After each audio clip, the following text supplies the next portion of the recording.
Hầu con kabila, con tao ang ano ang Yahoo!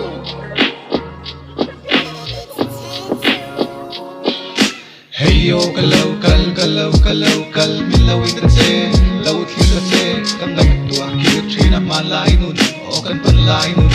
len ruwatan yan linten lay tuwala tuwal kan chay sa sakay bu kalwa aku zola som tum karya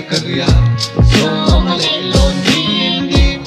som laylon som sal laylon din kan kaya tira may kaya tira may kaya ha konfena pango insia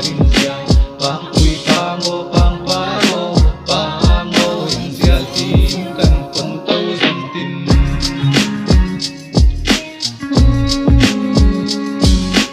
no kan lai trine kan lai trine tunay Samual tamalianto manlain lepan lain binte sayroka le tangpa le piring barangay kundi India nu sa menika trian duta piu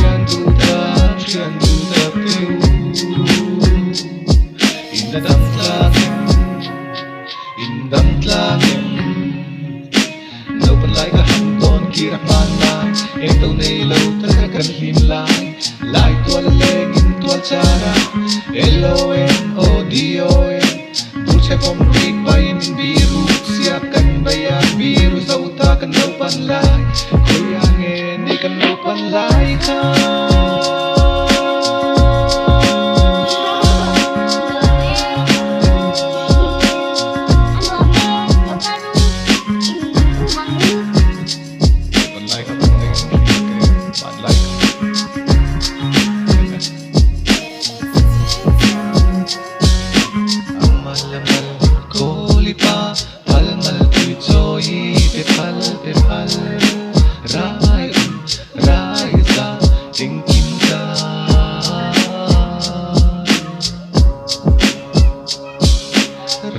Levar bulalaw chuaka Diesel toys le G.I. Joe Involvom la abang kailaw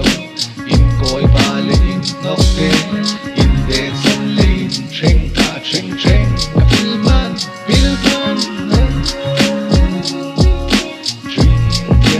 Dream dia Naktu kakwa baselam Inko le dial